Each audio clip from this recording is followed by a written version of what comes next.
jeneng Indonesia ternyata ada di Quran, Pak. Jarang orang yang tahu. Indonesia itu ning Quran ada. Para pemirsa yang dirahmati Allah Subhanahu wa taala, pada kesempatan kali ini kami akan menyajikan sebuah tausiah dari Kiai Haji Mukhlason Rosyid. Marilah kita sama-sama menyimak dan mendengarkan apa yang disampaikan oleh beliau. Apakah bisa dikatakan satu hamba itu sampai makom makrifat? Lawang hamba itu enggak pernah ngalami sukmonya lepas. Jawabannya sederhana. Bagi Allah, mengapa tidak bisa? Wong Allah iku innallaha ala kulli syai'in qadir. Bisa. Orang yang sampai pada makom makrifat iku tidak harus ngalami kejadian di alam mukasafah. Sukmo lepas niku alam mukasafah. Makanya ada istilah ger topo kuwi ning papan rame ya topo ning papan sepi. Sebetulnya Pak, sebetulnya ya, ketika jenengan ini rasa sing muncul di dalam hati ini aku nih Allah, iku wis lepas sembarang kaliri. Enggak terasa toh?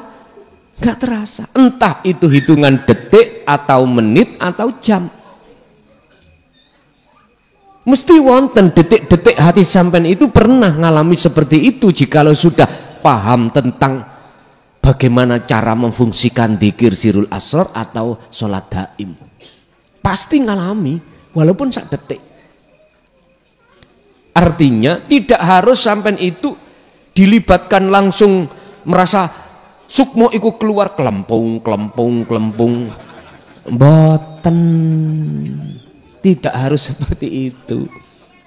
Loh, nggih wonten ya yang terjadi Allah memberikan tahu atau melibatkan jenengan iki terasa roihan, bahasane kitab itu roihan, bahasa Jawa sukmo. Niku keluar. Ya wujud kados jenengan kali kula ngeten. Metu, munggah. Medun maneh munggah. Bal-balan wae iki ya. Ya memang ada. Allah juga menterjadikan seperti itu. Inilah sing kula maksud keterjadiannya proses mi'raj Kanjeng Nabi, dibukakanlah alam kasaf, bertemu malaikat, bertemu para nabi, bertemu surga neraka. Ya seperti itu tadi. Ada yang tidak. Wis gak terjadi apa-apa, tapi dalam hati sampean muncul rasa keaguani urip. Nah itu sudah secara enggak langsung sudah complung, sudah lepas. Kan syarat mutlak harga mati jikalau dikatakan bertemu Allah itu setelah ada proses pemfanaan diri, pelepasan diri. Lah ngoten sih niku wis wajib niku. Makanya di dalam dunia thariqah niku ada istilah pengajaran dzikir khafi atau nafi itsbat. Cuman gak dijelas nih secara belak-belakan. Akhirnya jenengan nggih pokoknya nglakoni dzikir siri atau dzikir khafi itu aja. Ngilmune gak dibuka. Nggih. Saran mawon dateng para mursid, dulur-dulur kula sing sampun ngayai beberapa bahkan ribuan jamaah, kenalkanlah jamaah jenengan dengan ilmu tasawuf tentang tauhid la ilaha illa anta dan la ilaha illa ana, biar ketika saat kholwat suluk khususnya bisa lepas diri, nggak terus-terusan kena penyakit iktimat ya. Boten nyampe mungkin. Kalau melihat umurnya Pak memprihatinkan. Ibu-ibu, bapak-bapak yang sudah masuk di situ umure paling enggak ndukure 40. 50 suwida. Iki wis minggli. Tahu minggli nggih? Wis minggli. Mesak kita. Wong Gusti Allah sudah katakan, jikalau kau saat di dunia masih buta pada Tuhan, pada Allah, maka di akhirat pun kau akan buta. Jadi apa yang Allah tidak bisa, Pak, berarti bisa itu terjadi.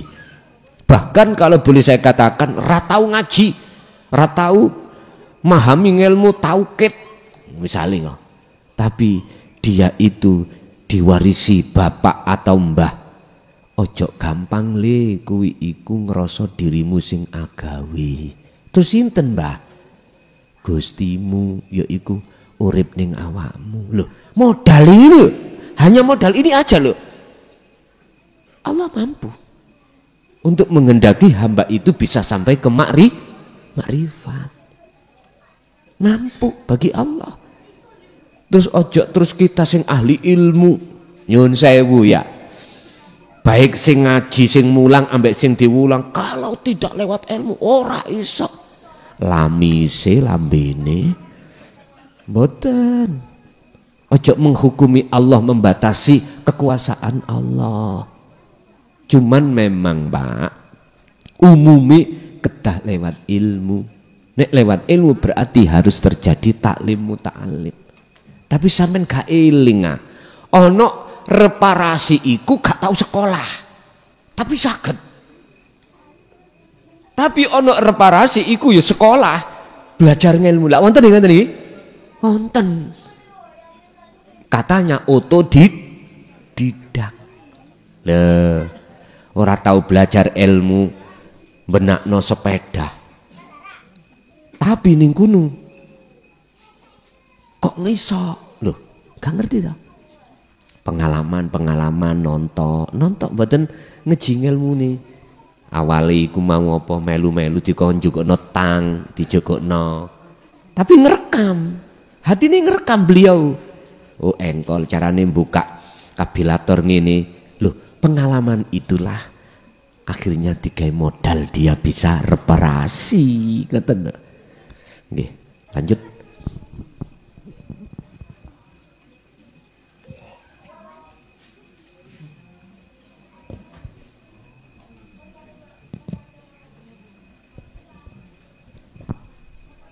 Pak dereng muncul. Mungkin Ibu. Halo, assalamualaikum warahmatullahi wabarakatuh. Nggih pun monggo setunggal kas. Panglet Gus. Nggih. Kula napa manggi setunggal hadis Kanjeng Nabi Muhammad sallallahu alaihi wasallam bahwasanya man taraka sholata muta'ammidan faqad kafara jiharon. Nah niku salat sing kados napa Gus? Pandangan tentang hakikat niku. Nggih. Wong nek ninggalno salat kanthi sengaja hukumi kufur. Ya. Ini kalau kita terjemahkan secara syar'i, ya 5 waktu itu kita tinggalkan secara fisik. Syar'i loh nggih. Tapi yang ditanyakan hakiki. As-salatu ay ad-du'a. Ad-du'a maksudnya adalah menghadap tawajuh. Sopo sing ninggalno atine menyang urip kufur. Kufur ku maknani tertutup. Innalladzina kafaru sawaun alaihim a'andzartahum am lam tundirhum la yu'minun. Jadi kafaru ini saya artikan hati yang tertutup. Orang yang meninggalkan alias tidak mau tawajuh menyang urip sejati, iku ruhaniyah kita dikatakan menghadap terhadap selain Allah, berarti kufur. Amin, buka Al-Baqarah. Terus ayat tadi 257. Walladzina kafaru auliya'uhumut taghut. Taghut itu artinya adalah berhala. Berhala secara hakikat selain Allah. Siapa yang menjadikan taghut itu sebagai penolongnya atau hati kita tawajuh terhadap selain Allah? Bagaimana? Yukhrijunahum minan nuri ila dzulumat. Gelaplah hati kita, tertutuplah hati kita. Berarti kalau kita secara hakikat hati meninggalkan zikir, hati meninggalkan tawajuh, tajalli pada Allah, hakikate roh kita itu isi kafir. Kelakuan kufur sampean. Tertutuplah hati kita oleh sesuatu yang disebut tauhid tadi. Akhirnya mboten bisa tawajuh menyang Allah. Lah, cara syariate kita mulai sejak kecil memang dididik, dikenalkan tentang masalah kafaro itu, meninggalkan sholat dengan sengaja itu, supaya secara fisik jenengan tidak melalaikan sholat. Fawailul lil musallin alladzina hum an sholatihim sahun. Rusak banget ngoten niku bahasane. Tapi sayang sedikit dari sisi hakikat gak dijelasno. Akhirnya jenengan iki memahami sholat iku hanya sebatas fisik, ruhaniyah mboten saged madhep. Mongko ojo heran ketika saat jasad kita melakukan sholat, hati kita menghadap tauhid. Bentuknya apa? Iling bojo, iling anak, iling pegawean. Loh, ini fakta, Pak. Semua kita memang seperti itu. Tapi jikalau sholat itu tidak kau tinggalkan, artinya jenengan boten ninggalno tawajuh, baru Pak jenengan akan bisa mendapatkan yang dimaksud sholat khusyuk itu di situ. Kan sudah diajarkan pada kita setelah takbiratul ihram, wacon ini wajah tuwaj, iya, mau cotok Pak, lesane, tapi ati orang ngerti karepe, padahal itu wajib jenengan ngadep, kuhadapkan wajah ruhku terhadap wajah Allah. Ini kan kisahnya Nabi Ibrahim toh niki ning surat Al-An'am itu. Kalau jenengan bisa meletakkan sholat secara hakikat di tengah-tengah syariat, maka dijawab di dalam surah Al-Mu'minun ayat 1 dan 2. Bagaimana?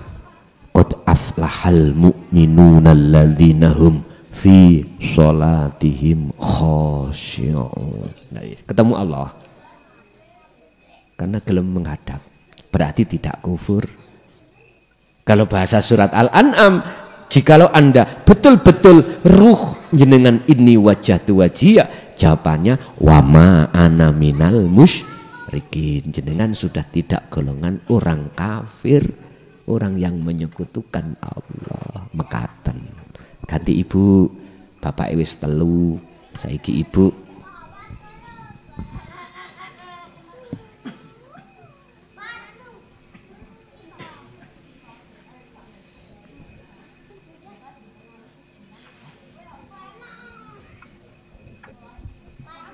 Ini kira sing komentar Bu, ngaji ambek rokokan ning opo?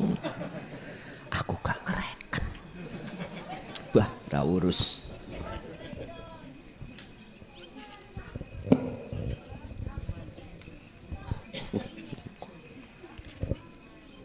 Wonten Bu? Wonten, monggo nek panjen wonten. Assalamualaikum warahmatullahi wabarakatuh. Waalaikumsalam warahmatullahi wabarakatuh. Pada tanglet Gus, si Salik bertajali Allah. Agak dikeraskan Bu suwantene.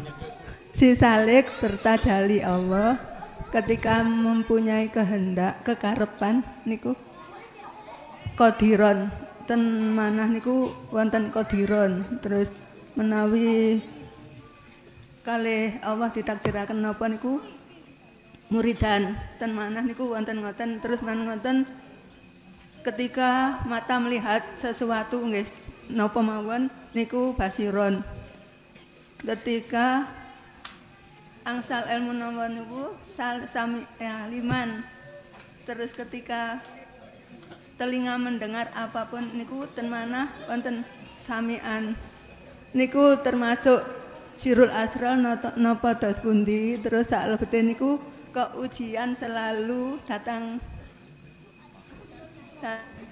dugi, terus Ugi bertubi-tubi ngaten lho ke pertanyaan ngoten mawon. Sampun. Assalamualaikum warahmatullahi wabarakatuh. Sampun Bu. Keteru amen. Nggih memang ngoten. Tapi lihat maksud Allah. Ketika jenengan dihajar, ketetapan Allah ujian bertubi-tubi itu sebetulnya bentuk sayangnya Allah datang jenengan biar tambah kuat hati sampean bertauhid pada Allah. Lihat prajurit mengapa kok di fisik dididik dengan soro seperti itu, sebetulnya maksudnya kemendan supaya jenengan iki menjadi orang yang tegar menghadapi resiko di depan itu. Sebetulnya itu. Lah nek gak dididik dhisik, gak difisik, dibudalno perang, mlaku sak kilo wis asine wonten mriku. Bon. Ketika si Salik bertajalli pada Allah lewat sifat-sifat wajib Allah. Di situ memang Pak Bu, Allah sengaja menghadapkan ujian yang bertubi-tubi. Tinggal pertanyaannya, jenengan ini lulus dan tidak lulus barometernya itu memandang siapanya? Memandang makhluknya yang dijadikan Allah sebagai ujian, ataukah memandang wujudi Allah gesang itu? Kalau si Salik sudah betul-betul laku tajalli, otomatis si Salik itu mandang Allah. Gak mungkin si Salik memandang selain Allahnya. Lah disitulah Pak Bu, mengapa ujian ini kok bertubi-tubi? Itu gak penting. Besar dan tidaknya ujian, bertubi-tubi atau tidaknya, itu gak penting bagi si Salik. Sing penting bagi si Salik menghadapkan wajah terhadap wajah Allah yang disebut tawajuh. Paham nggih? Wonten mriku. Ketah wonten mriku Bu. Wis tah. Nek jenengan ati iku tawajuh terhadap Allah di tengah-tengah ujian itu, Qur'ane sampun dawuh, kalau Anda betul-betul ingat pada Tuhanmu Allah, ala bidzikrillahi tatmainnul qulub, itulah hatimu akan menjadi hati yang damai, boten berlarut-larut dalam kesedihan ujian itu, boten mekaten. Lanjut Ibu Assalamualaikum warahmatullahi wabarakatuh. Berita nglet Gus, yang pertama menyikapi ketika kita mengucapkan ta'awud niku dos pundi noto manah niku,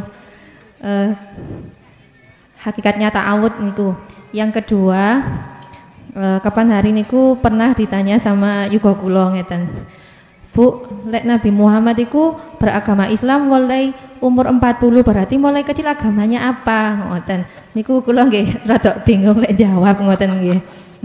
Lah yang kecil niku nggih sering tanglet, Bu, di sepatu ada Allah ya?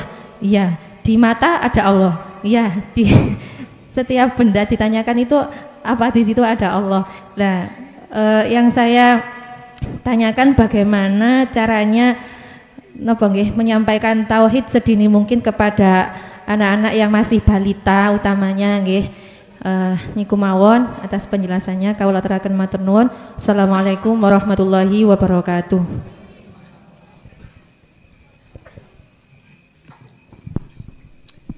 Ada 3 pertanyaan. Pertama, ketika kita membaca ta'awud, a'udzubillahi minasyaitonirrajim, itu keadaan hati bagaimana? Karena di situ kan ada 2 Pak, ya dah. Ada yang minta pertolongan supaya dijauhkan dari setan yang terkutuk, ada yang menolong, berarti Allah. Bagaimana biar kita tidak salah mungguh hakikat? Artinya biar tidak ada 2. Lesan syariat boleh mengucapkan ta'awud, tapi hati sampean harus lepaskan keakuan jenengan. Tapi jikalau iku sudah muncul akune Allah, bukan berarti Gusti Allah berta'awud. Mboten dong nggih. Lak lucu lah Gusti Allah berta'awud. Niku lak pandangan orang lain yang gak paham. Justru iku bebas perkara selain Allah di dalam dirinya Allah. Kan sudah jelas. Aku tidak akan pernah minta bantuan terhadap siapapun dalam hal melakukan apapun yang terjadi. Syariat ngomong, lah nek Gusti Allah dhewe, lah lapo kok kadhe ana malaikat engkan nakir nakoi wong mati. Lah ngoten nggih. Sing bagi rejeki, sing jaga surga, sing jaga neraka. Lah lapo? Niki pertanyaane wong sing gak paham. Wong gak paham. Sekarang siapa di dalam malaikat itu? Ayo, kembali akhirnya jawabannya urip. Siapa urip yang disebut khafiyun hayyun wa huwa wujudullah. Loh niki lho Pak, bisanya sampai ke situ kesadaran. Ya gak semudah kita membalikkan tangan. Dibutuhkanlah biriyadati wal azkar. Terus hati itu sadar diri. Kalau bahasa proses, sorone wong dzikir njogo iku ya apa? Terus menerus daiman ning wau. Menghadapnya itu daiman, langgeng. Ada di situ. Bon, itu yang pertama. Kedua, Kanjeng Nabi niku agamane napa sadurunge umur 40 dibuka ning Quran. Ketemu kan. Ayate kula lali, surate apa ya lali, sampean buka ning Google. Millata Ibrahim Hanifah. Wis sampean Google buka. Surat apa? Millata Ibrahim Hanifah. Sampeyan doleki sing duwe paketan niku lho.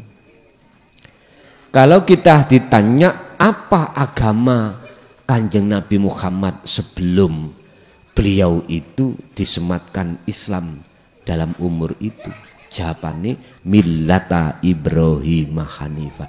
Agamane mengikuti agamane nenek moyangnya, yaitu Nabiullah Ibrahim. Apa agama Nabi Ibrahim? Hanifah. Al-Baqarah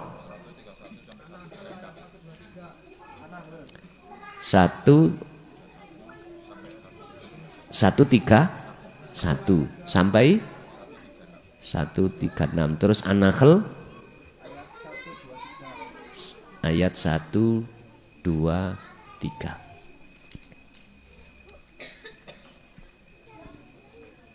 Apa Hanifah niku? Condonge ati menyang keesaan. Berarti niki sudah terjadi di Pulau Jawa dulu Pak. Walaupun bahasanya bahasa Jawa. Hanif, hati condong menyang urip. Artinya pengesaan. Tidak ada yang berkuasa kecuali hidup itu. Tidak ada yang berkuasa dalam hal apapun kecuali yang esa itu. Nikilah agama sing diikuti Kanjeng Nabi, yaiku agama nenek moyangi Nabiullah Ibrahim alaihissalam. Muncul agama Islam pada saat itu noto syariate. Lah berarti di Indonesia sudah terjadi. Lupa jeneng Indonesia ternyata ada di Quran Pak. Jarang orang yang tahu Indonesia itu ning Quran ada. Sampeyan goleki sampak ngumeti Indonesia gak ketemu sampean. Mungkin nek wis muncul Al-Qur'anul Qadim, oh iki ta. Baru ketemu mungkin. Ternyata negara Indonesia itu ada di dalam Al-Qur'an. Makanya sampeyan tingali perbedaan antara orang Indonesia dengan orang Timur Tengah, orang Barat. Indonesia itu satu negara, tapi isinya bangsa ini kathah, berbangsa tapi rukun. Tapi coba kalau kita menengok ke Timur Tengah atau ke Barat, negarane kata bongsone situ. Endi perang terus gak tahu rukun. Ada apa? Ya mungkin jawabannya ning Al-Qur'anul Karim. Wis urusan niku mengki tetep tak tulis. Urusan resiko kula di penjara maneh tak lakoni. Ora apa-apa. Sing penting umat ini tahu kebenaran yang sebetulnya. Makanya kados bahasa zaman sakniki kula nyampe niki dibuat pemanasan Pak kasihan. Kurang kejem koyok nopo kejadian Sayyidina Ali, para sahabat sedone ono sing diracun. Tapi kan gak dipublikasi. Sing dipublikasi ku cuman Sayyidina Ali dipenggal. Hasan Husain putrane. Mungkin di Indonesia ada Siti Jenar. Kelason nek sesuk akhir terjadi tak terima ora apa-apa. Ora apa-apa. Sing penting umat ini agamane ning ati hanif. Hanya itu. Estu hanya itu. Makanya wis mboten kula hitung bah bengi bah awan. Wis kula lepas tenaga, lepas waktu dan lain sebagainya. Enggak apa-apa. Engko nek wis wae matek lak matek dhewe. Gak usah sama narep-arep mateke. Engko nek wis waktune matek ya matek ya itu pensiun wis. Engko sing terusno. Pasti ada yang meneruskan di Malang sapa. Secara enggak langsung ngeten iki sama dengan apa ya? Regenerasi. Urusan nanti Allah menggerakkan hati hamba siapapun untuk meneruskan ini wallahu alam. Tidak harus nasab, enggak harus. Mohon maaf ya. Di luar ada yang fanatik kalau tidak nasab gak sah. Mohon maaf. Ojo membatasi kekuasaan Allah.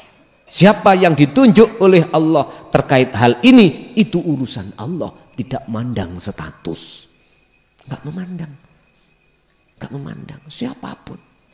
Nurun ala nurin yahdillahu li nurihi may yasha. Man wong yasha kang den kehendaki. Siapa yang dikehendaki? Bahasa man niki bisa ada pertanyaan siapa? Siapa? Apakah itu harus nasab? Enggak. Mohon maaf. Itu mohon maaf. Justru Anda berbangga-bangga dengan nasab itu salah satu penyakit hati sampeyan terhadap Allah. Percaya gak percaya, terima gak terima, dudu urusanku. Yang penting tak kandhani. Enggak akan, jangan kau mengharap bisa bertemu Allah jikalau dalam hatimu berbangga diri karena nasab. Itu enggak bisa. Kan sudah jelas kita dididik Allah lewat kanjeng Nabi Muhammad di dalam Quran surat Al-Kahfi tadi. Innama ana basarum mithlukum. Jangan kau sembah aku. Jangan kau puja-puji aku makhluk. Karena aku makhluk sama dengan kau. Pujilah siapa yang kupuja dan kupuji. Siapa? Yaiku ilahukum. Tuhan kamu sekalian rupane ilahu wahid. Tuhan yang maha esa. Kalimat wahid dan ahad iku ning Quran lebih banyak wahid. Kebanyakan. Karena umum. Tapi ada Pak dalam Al-Quran itu yang menyebut ahad. Yang selama ini kami temukan ada di surah Al-Ikhlas saja. Selain itu belum kami temukan. Itu artinya antara ikhlas dengan ahad itu satu paket.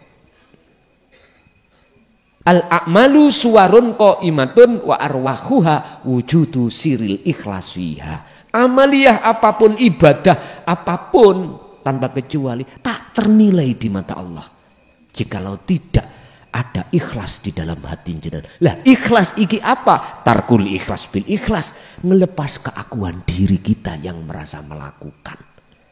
Nah iki sampai lepas otomatis muncul keakuan Gusti Ya ikulah Pak ikhlas, ora arep-arep. Nggih. Terus berikutnya bagaimana cara kita mengajarkan anak kita di usia dini? Tadi saya katakan di dalam Al-Quran itu ada pemahaman tauhid 4 sebagai tahapan syariat thariqat hakikat makrifat. La ilaha illallah, la ilaha illallah, la ilaha illa anta, la ilaha illa ana. Syariat thariqat hakikat makrifat. Kenalkan namanya dulu. Siapa? Tuhanmu, Tuhan kita. Umat Islam mesti mengatakan Allah. Jenengan lanjutno. Jenengan lanjutnya dengan cara mengurai daripada huwa. Huwa itu dia. Dia itu berarti wis pokoknya dia. Dia nggak bisa kau gambarkan dengan sesuatu. Di mana-mana. Nah, selepas itu pun sampai encepno antara ashadu ke ilallah, antara hati dengan hidup, antara ruhaniyah dengan urip. Udah. Gini kita syahadat hakikate ono kuno. Pun sampai ningali anak iki nyandak apa mboten. Urusan nyandak gak nyandak bukan urusan kita, yang jelas terekam dalam diri seorang anak. Nanti akan kebuka sendiri terhadap anak itu karena memorinya sudah kemasukan itu tadi.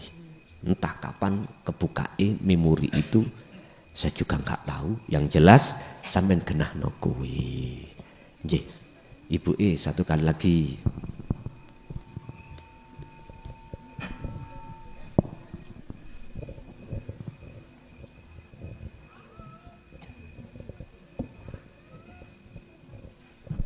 Pun mboten enten?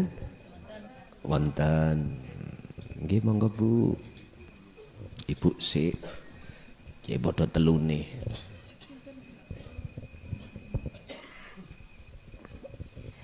Bismillahirrahmanirrahim. Assalamualaikum warahmatullahi wabarakatuh. Waalaikumsalam warahmatullahi wabarakatuh.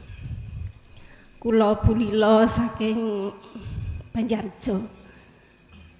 Kula tangletaken wonten pendapat ngeten Gus. Swarga katut neraka nunut lho swarga katut neraka katut swarga nunut. Wonten pendapat ingkang mekaten. Lah mantun niku Gus dalem badhe damel nglampahi ingkang napa niku Ma'rifatullah menika menapa wonten batasan dateng tiang estri. Maksudnya nek tiang jaler tirose badhe jadab utawa menapa wonten napa niku gantine iki blonjo nang kon 100 juta. Menawi tiang estri menika menawi nglampahi menika napa wonten dosane napa ninggal no anak napa ya napa ngoten Gus. Nggih. Maksude kula sampun ngapunten sing kathah. Assalamualaikum warahmatullahi wabarakatuh. Waalaikumsalam warahmatullahi wabarakatuh. Surga nunut neraka katut. Gini ki paribasan basa Jawa kan ngoten. Artinya apapun alasannya istri harus mengikuti suami. Kantun condonge tinggal condongnya hatinya suami kemana? Kalau condongnya suami itu terhadap tauhid, menurut pengajaran tauhid, nggak apa-apa seorang istri itu nggak mengikuti imannya seorang suami. Lah tinggal pertanyaannya jenengan gelem katut neraka apa mboten? Terserah. Tapi yang jelas jangan memakai teori, hanya memakai teori syariat saja. Memang Pak dikisahkan atau ada satu makalah mengatakan apapun alasannya seorang istri itu harus mengikuti apa perintah seorang suami. Tidak akan diterima satu ibadah sholat seorang istri manakala seorang suami itu tidak ridho. Niki pun sampean tingali lihat dari sisi syariat saja. Bahasanya ngeten Pak. Sekarang kita bicara antara anak dengan orang tua. Birrul walidain itu wajib. Bagi seorang anak berbuat bagus terhadap orang tua itu wajib selama tidak bertentangan dengan agama. Contoh, nak budal merampok, misalnya, ikan dilarang agama. Bukan birrul walidain itu harus mengikuti perintah orang tua. Sama dengan istri pada pada suami. Intinya ini, mana secara rohaniyah kok menyuruh jenengan ini masuk di dalam penghambaan selain daripada urip, boleh sampai tentang. Artinya ditentang, nggak mengikuti. Kalau jenengan mengikuti teori ini, maka nggak berlakulah neraka katut. Surga ya gak nunut, budal dewe. Budal dewe. Neraka katut iku sebab alasane padha wutone. Wong wuta siji ambek sijine, si ambek B. Sing A ngikuti B. B ya wuta, A ya wuta. Turut dalan kemana? Nang Malang. Mboten saged nyampe. Tinggal Anda ingin katut neraka apa gak? Nek ingin katut ya monggo, hak jenengan. Sebab kula pun angsal WA Pak. Son, ojo kakean cocot awakmu. Sing mlebu neraka sing ngrasakno aku dhewe kate lapo awakmu? Iya bener e. Lah ngoten nggih. Bener e. Ya wis nek ngono aku gak nasehati. Ya kan salah ya. Berarti artinya datangnya dinut tauhid ini tidak boleh dipaksakan. Mau terima monggo, menolak ya monggo. Tugasnya cuman Kanjeng Nabi niku wa ma arsalnaka illa mubasysyiran wa nadhiran. Nyampe notok. Enggak ada kapasitas si Muhammad itu memaksa umatnya untuk ikut, enggak boleh. Haknya masing-masing, mboten lho niku. Jadi Ibu tinggal melihat bapak iku mau condongnya hati kemana. Kalau condongnya hatinya selain Allah, jenengan wis nang Allah, mengapa harus jenengan ikuti? Secara fisik monggo, karena jenengan ada ikatan dengan suami, cara monggo agama, ya wis. Terus apakah enggak berdosakah ketika saat pamitan kholwat wis gak masakno ayah, gak ngeramut anak. Ngapunten Kang kathah. Kalau kita bahasa secara syar'i butuh pertimbangan. Artinya kalau suami lenggono anak saged nggih monggo. Tapi kalau secara hakikat nggak boleh ada pertimbangan. Sebab janganlah kau menunda ibadahmu untuk bertemu Allah di waktu sing longgar. Jangan. Artinya sekarang ya sekarang. Sebab kesempatan sekarang nggak mungkin akan bisa terjadi kesempatan berikutnya. Mekanten. Nggih. Bapak-bapak tasik wonten? Monggo Pak, monggo.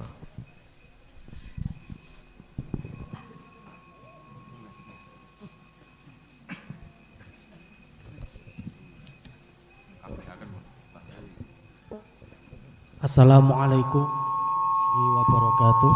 Waalaikumsalam warahmatullahi wabarakatuh. Gus nderek tanglet, apa makna secara hakiki dari lafadz ko jika dikaitkan dengan sifat wujud atau bagi Allah atau sifat Adam bagi selain Allah atau al-akwan?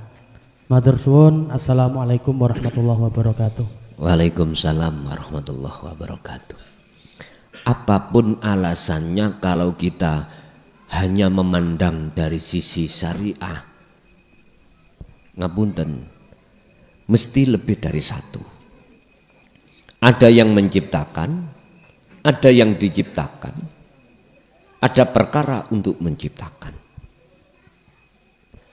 Ini nggak bisa untuk masuk di dalam agama Hanifah, nggak bisa. Padahal Allah mengajarkan tentang masalah tauhid, fungsinya untuk kita itu memahami daripada makna kholaqah, sama dengan wujud, dan lawannya wujud yaitu Adam. Ini kita harus tarik dari kacamata hakikat. Kalau kita tarik dari kacamata hakikat, kholaqah itu mboten menciptakan. Mohon maaf nih. Artinya tidak ada yang diciptakan dan yang menciptakan. La ibsorun wa mubsorun wa basorun. Inilah yang disebut sebagai ahad. Artinya nama-nama bahasa yang menciptakan dan yang diciptakan, perkara untuk menciptakan, nama-nama ini enggak ada. Artinya pelakunya ahad, tunggal. Tambah bingung, kok ngaji ambek pean. Kenapa bingung sih? Nanti jenengan kalau sudah betul-betul melepaskan diri dalam berzikir kholwat, nantilah iki ta ahad iku. Berarti maknane kholaqah itu tidak menciptakan. Bahasa menciptakan sudah enggak ada, yang diciptakan juga yang enggak ada. Terus bahasa opo maksudnya kholaqah? Wis mboten saged nyebut Pak kula. Padha mbek ngeten. Ya. Gelas iku ndi sih gelas iku? Tak doding iki. Iku lak gantelan. Iki beling. Sejatine wujude, mohon maaf, sing dijenengno gelas iku ndi? Ya iku, sagete ngomong ya iku. Nek sampean doding nang ndi sampean? Oh iki gantelan. Sami sampean ditanggal endi sih sepeda motor iku? Wujude sepeda motor iku. Ya iku mek ngoten. Sampean doding nyebut situ-situ keliru kamian. Cuman sebelum ke ahad, pretelan kata komponen, ada knalpot, ada ban, ruji, jok, wis mau macam-macam. Boso wis kesebut sepeda motor. Yo iku. Protes dari mana kita? Nggak bisa. Sehingga antara wujud dengan Adam mboten wonten wis. Dalam bahasa Quran mengatakan, ini loh yang dijadikan sampai sekarang perdebatan yang daring ketemu. Ujung jawabannya apa? Surah Toha ayat 14, innani anallah. Umpama disebutnya ya iku, ya innani anallah, ya aku iku disebutno, ya aku iku. Maksudnya sing gak tak iso tak sebut mau lho Pak. Nyebutno ya iku mang lho. Nek ning Quran ana ingsun. Lah niki kan dereng ketemu. Dereng ketemu nih ngeten. Dari sisi pandangan syariat mandang makhluk. Padahal ayatnya iku Allah. Mosok makhluk iku Allah, mboten ketemu. Hakikat mboten mandang makhluk, mandang sejatine urip, muncul aku bener. Kayak situ jenar ngono ya. Ngapunten iki Kang Kada. Bener karepe iku, berhubung kita yang ada di golongan am gak paham karena beda mandangi, akhirnya mboten ketemu. Maksudnya ingsun iku ingsun urip, tapi maksudnya sing dimaksud kepahaman dalam orang-orang am ingsun makhluk. Akhirnya nggak ketemu. Sampai sekarang buat ketemu, biar ketemu. Min plus iki ben tidak ada resiko, biar tambah ada manfaatnya berupa cahaya, harus ada komponen penghantar antara min dan plus, enggak langsung ketemu. Ya niki penghantare. Apa yang selama ini saya gelar proses tentang dinu tauhid ini. Akhirnya alhamdulillah ini Jatman Jawa Tengah sudah bisa menerima keterangan dari kami, dan kemarin kami sudah diundang ke sana dan ngaji di tengah-tengah saudara-saudaraku yang bermacam toriko. Saged terima. Nggih pun sampai pesen kitabe, kita kandhani kitab wis entek. Wis mengke tasik proses percetakan melih mengke. Sing jilid pertama niku lho Pak. Jilid pertama nek sampean beton niku kan jilid kedua, ya toh. Qalbun mudlimun, apa yang menjadikan hati kita gelap pada Allah? Hati kita, karena hati kita masih memandang selain Allah. Ringkes jabane ning kitab nang mriku. Mungkin diterusno jilid ketiga. Apa yang menyebabkan hati sampean muncul nur makrifat? Allah menyalakan nur makrifati. Termasuk materi pada malam hari ini, termasuk salah satunya harus melepas iktimat. Mekanten sekilas info. Nggih, tasik wonten Pak. Sampun? Nggih, pun Bapak Ibu, untuk bulan depan berarti ada di Sumber Pucung. Nanti sistemnya tetap saya memakai kitab, jenengan juga membawa kitab. Saya share ke pengurus terlebih dulu, nanti biar diteruskan oleh pengurus terhadap jamaah. Bapak Ibu hadirin jamaah rahimakumullah, mulai awal sampai akhir, apapun yang sudah Allah berikan terhadap kita pengetahuan tentang ilmu tauhid, semoga menjadi ilmu yang bermanfaat. Barokah fid dini wad dunya wal akhirah. Lahumul Fatihah. Bismillahirrahmanirrahim.